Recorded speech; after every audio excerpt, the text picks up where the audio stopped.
Hello दोस्तों, कैसे हैं आप सब? हैं कि आप लोग एकदम दोस्तों मस्त होंगे और दोस्तों व्यस्त होंगे और अभी से ही जो है बोर्ड की परीक्षा की तैयारी में लग गए होंगे। तो आइए जो है इसी चैनल पर आपका स्वागत है। ऑलरेडी 2 वीडियो अपलोड हो चुका है, वास्तविक संख्याएं का और बहुपद का। आज हम लोग जो है तीसरा वीडियो लेकर आए हैं, जो कि 2 चर वाले रैखिक समीकरण की युग्म पर हम लोग चर्चा करेंगे। यह बोर्ड परीक्षा का बूस्टर डोज चल रहा है और यहीं से छपने का जो है एकदम जो है सवाल है। और आइए हम इसको जो है आगे बढ़ते हैं। देखिए, 2 चर वाले रैखिक समीकरण को आप जो है क्लास 10th में हम लोग पढ़ना है, जो कि तीसरा चैप्टर में पढ़ना है। और इसमें जो है आपको मुख्य तौर पे जो है आप दिमाग में रखिएगा कि आपको 2 टाइप का इक्वेशन मिलता है। पहला जो इक्वेशन आपको मिलेगा दोस्तों, वो रहेगा आपका a1 x plus b1 y plus c1 equal to 0, और दूसरा रहता है a2 x plus b2 y plus c2 equal to 0। अब ये दोनों समीकरण जो है देता है और आपसे यहाँ से डायरेक्टली सवाल बनते हैं कि यदि कंडीशन आपको रहता है कि यदि इन दोनों समीकरण को देखकर बताइए कि किसका जो है केवल अद्वितीय हल होगा, किसका अपरिमित रूप से अनेक हल होगा और किसका कोई हल नहीं होगा। तो इसको हम लोग निकालने के लिए क्या करते हैं, सबसे पहले हम लोग भाग देते हैं a1 में और a2 में, फिर b1 में और b2 में, और फिर हम लोग दोस्तों जो है भाग देते हैं आपका c1 में और c2 में। और भाग देने पर हमको महत्वपूर्ण जो है 3 परिणाम सामने निकल के आते हैं। वो परिणाम क्या क्या है, आप लोग इसको जो है ध्यान से देखिए। देखिए, पहला दोस्तों जो है आप परिणाम जब देखिएगा तो पहला परिणाम आपका आएगा a1/a2, जो कि बराबर नहीं है b1/b2 के। हम कह सकते हैं a1/a2 not equal to b1/b2। तो इसका जो है रिजल्ट आता है प्रतिच्छेद करती है, लेकिन केवल इसका जो है क्या होगा, एक हल होगा, यानी अद्वितीय होगा। तो जब भी ये वाला कंडीशन दोस्तों आएगा तो इसका हम एक हल जो है क्या करेंगे, समझेंगे। अगला हम दूसरा कंडीशन दोस्तों समझते हैं, और दूसरा कंडीशन है दोस्तों कि अगर आपका a1/a2 और ध्यान से देखिए, और a1/a2 और इक्वल टू b1/b2 और इक्वल टू c1/c2, यानी तीनों टर्म आपस में इक्वल हो, तो मुख्य रूप से हम कह सकते हैं कि जो रेखाएं होती है वो समपाती रेखाएं होती हैं और इसका अपरिमित रूप से जो है क्या होता है, अनेक हल होता है। ठीक है। तीसरा कंडीशन दोस्तों हम लोग जो है ध्यान से देखेंगे, और तीसरा कंडीशन जो है हम लोग का दोस्तों क्या है कि अगर a1/a2 बराबर हो b1/b2, लेकिन यहाँ से आप ध्यान से देखिए b1/b2 बराबर नहीं हो c1/c2 के, तो एक कंडीशन जो है आपको समांतर रेखाएं की होती है और जहाँ कोई हल नहीं होता है, नो सॉल्यूशन आपका हल होता है। अब आगे हम लोग चर्चा करेंगे कि रैखिक समीकरण को हल करने की बीजगणितीय जो है विधि कितना होता है। तो दोस्तों मुख्य रूप से आपको एनसीईआरटी में जो है पढ़ाया गया है और ये चारों विधि को जो है पढ़ाया गया है। पहला जो आपका जो है विधि है, मुख्य रूप से आप उसको जब ध्यान से देखिएगा तो पहला विधि है आपका प्रतिस्थापन विधि, दूसरा है विलोपन विधि, तीसरा है ग्राफीय विधि और चौथा है प्रजगुणन विधि। ठीक है। अब आइए हम एक क्वेश्चन जो है आपको प्रतिस्थापन विधि से सॉल्व करके बताते हैं। आपको एग्जाम में जो है 2 विधि पर ज़्यादा चर्चा रहता है, पहला आपका विलोपन विधि और दूसरा जो है प्रतिस्थापन विधि। जल्दी जो है आपको विलोपन विधि से ही जो है कोई भी समीकरण को हल किए जाते हैं। प्रतिस्थापन विधि से हम लोग हल करेंगे तो हम लोग के पास जो है आपको जो है एक जो है क्वेश्चन दिया गया है x प्लस वाई बराबर 14 और x माइनस वाई बराबर 4।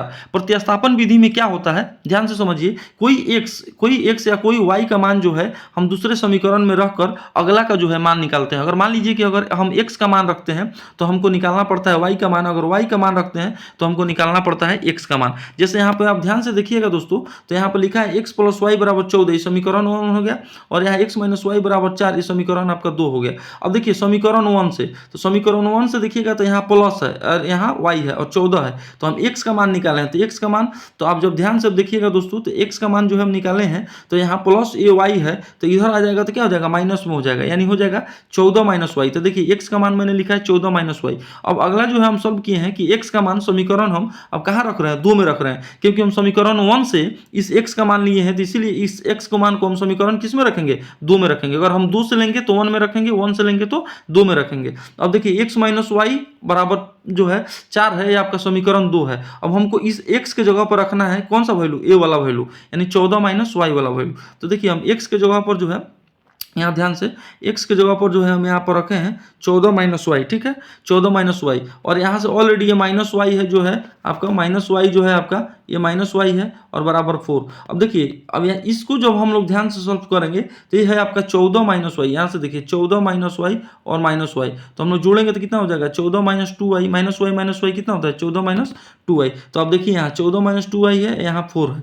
ठीक है। अब यहाँ 14 जो है आपका ऑलरेडी, ध्यान से देखिएगा, 14 जो है आपका ऑलरेडी क्या है, प्लस में है। तो जब ये प्लस में है तो इस साइड आएगा तो क्या हो जाएगा, माइनस में हो जाएगा। तो इसीलिए लिखा गया है 4 - 14, और यहाँ -2y जो है ऑलरेडी है, तो यहाँ -2y जो है लिखा गया है। अब देखिए जब ध्यान से हम देखेंगे यहाँ तो -2y और बराबर हो जाएगा 4 में से 14 जाएगा तो -10, तो माइनस माइनस जो है आपका क्या हो जाएगा, प्लस हो जाएगा, और 2y का वैल्यू जो हो जाएगा कितना हो जाएगा, 10। तो जब हम यहाँ से y का वैल्यू निकालेंगे मेरे प्यारे भाई, तो y का वैल्यू कितना हो जाएगा, 10/2, यानी y का वैल्यू हमारा आ जाएगा 5। अब इस y का वैल्यू जो 5 है, इसको हम लोग समीकरण जो है किस में रखेंगे, समीकरण 1 में रखेंगे। अब समीकरण 1 में रखेंगे तो y का वैल्यू हमारा कितना आ जाएगा, तो समीकरण हमारा था x + y बराबर कितना था, 14 था। यही हमारा समीकरण 1 था।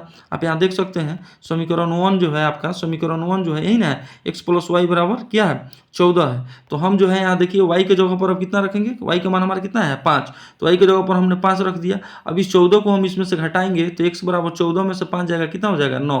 तो हमारा दो वैल्यू आएगा, x बराबर 9 और y बराबर कितना आ जाएगा, 5। तो इस प्रकार से जो है आपको x का मान अगर आप ले रहे हैं y में रखने के लिए, और y का मान अगर ले रहे हैं x में रखने के लिए, तो इस प्रकार से हम दोनों मान निकालते हैं x और y का, जिसको हम लोग मुक्त तौर पे प्रतिस्थापन विधि कहते हैं। विलोपन विधि जो है क्या होता है, इसको आइए हम लोग समझते हैं। देखिए विलोपन विधि सॉल्व करने के लिए हमारे पास जो है ऑलरेडी जो है दो जो है इक्वेशन दिया जा चुका है, और इक्वेशन क्या है, 3x + 4y बराबर 10 और 2x - 2y बराबर 2। अब देखिए इसको हम लोग को सॉल्व करना है। अब सॉल्व करना है तो देखिए इसको हम लोग कैसे सॉल्व करेंगे, तो एलिमिनेशंस मेथड होता है, यानी ये जो है आपका विलोपन विधि होता है। और इस विलोपन विधि में क्या टारगेट रहता है कि कोई दो समीकरण का कोई एक चर को, चाहे x वाला हो या चाहे y वाला हो, कोई दो चर को जो है हम लोग जो है मल्टीप्लाई करके जो है बराबर कर लेते हैं और उसको जो है कट कर देते हैं। अब जैसे जब आप यहाँ ध्यान से देखिएगा तो आप देखिएगा कि यहाँ प्लस है और यहाँ क्या है, +4y है, यहाँ -2y है। तो जब भी हम जो है इसको लास्ट में घटाएंगे तो दोनों प्लस में हो जाएगा। तो इसमें हमको जो है विशेष दिमाग लगाने की कोई जो है फायदा नहीं होगा। तो इसीलिए हम क्या करेंगे कि इसमें जो हम x वाले वेरिएबल पर जो है दिमाग लगाएंगे। अब यहाँ x क्या है, 3x है और यहाँ 2x है, दोनों को बराबर करना है। तो दोनों को बराबर करना है तो आप कहिएगा कि सर इसमें 2 से गुना कर लीजिए, तो 3 दूना 6 हो जाएगा, और इसमें 2 है तो इसमें 3 से गुना कर लीजिए तो बराबर हो जाएगा। लेकिन गुना करने का कंडीशन ये होता है विलोपन विधि में कि जो 2 से हम गुना कर रहे हैं बराबर करने के लिए, यानी 3 दूना 6, तो 2 से गुना इसमें भी होगा, 2 से गुना इसमें भी होगा, 2 से गुना यानी इस 10 में भी होगा। इसी तरीके से 3 से गुना इसमें भी होगा, 3 से गुना इसमें भी होगा, और मुक्त तौर पर 3 से गुना इसमें भी होगा। तो यानी तीनों टर्म में जो है जितना से हमको गुना करना है गुना हम लोग करेंगे। अब आइए हम लोग जब गुना करेंगे तो हमारा क्या रिजल्ट मिलता है, देखिए तो 3 में 2 से जब हम लोग गुना करेंगे तो हमारा कितना आ जाएगा, 6 आ जाएगा। उसके बाद में 2 से 4 से गुना करेंगे तो 8 आ जाएगा, 2 से 10 में गुना करेंगे तो हम लोग 20 आ जाएगा। फिर उसी तरीके से समीकरण 2 में 3 से 2 से गुना करेंगे 6x आ जाएगा।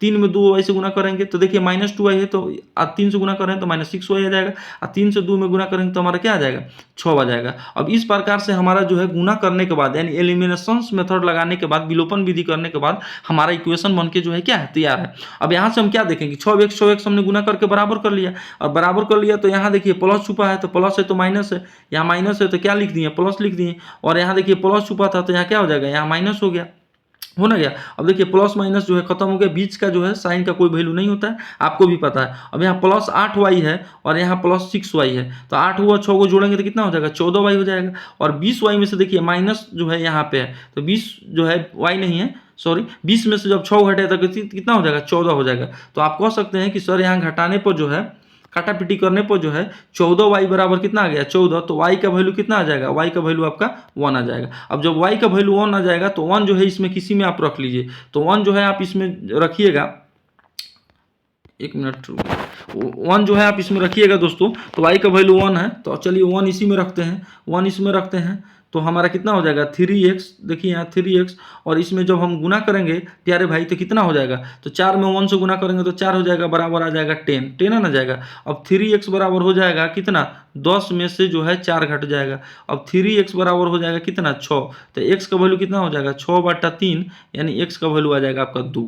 तो हम कह सकते हैं कि इस प्रकार से जो है हमारा x का वैल्यू कितना आ गया, x का वैल्यू आ गया हमारा 2 आ गया, और y का वैल्यू कितना आया था, y का वैल्यू 14/14 1 आया था, तो हमारा ये वैल्यू निकल गया। अब जब हम जो है x का वैल्यू 2, यहाँ ध्यान से समझिए, x का वैल्यू 2, x का वैल्यू जो है हम यहाँ देखिए x का वैल्यू 2 और y का वैल्यू जब हम 1 रखेंगे तो देखिए इक्वेशन हमारा सेटिस्फाइड हो जाएगा। कैसे, तो 3 में 2 से यहाँ गुना करेंगे तो 3 दूना यहाँ कितना आ जाएगा, इसका वैल्यू आ जाएगा 6, और 4 में यहाँ y का वैल्यू 1 है तो 4 आ जाएगा इसका, तो 6 + 4 यानी हमारा 10 जो है किसके बराबर, इस 10 के बराबर, यानी हमारा ये समीकरण सेटिस्फाइड हो गया। तो इस प्रकार से अगर आप तैयारी कर रहे हैं तो लगातार जो है इस चैनल से जुड़े रहिए। लगातार आपकी तैयारी में जो है हम बहुत मदद करेंगे और बहुत जो है एक से एक बेहतर जो है कंसेप्ट के साथ आपको पढ़ाएंगे।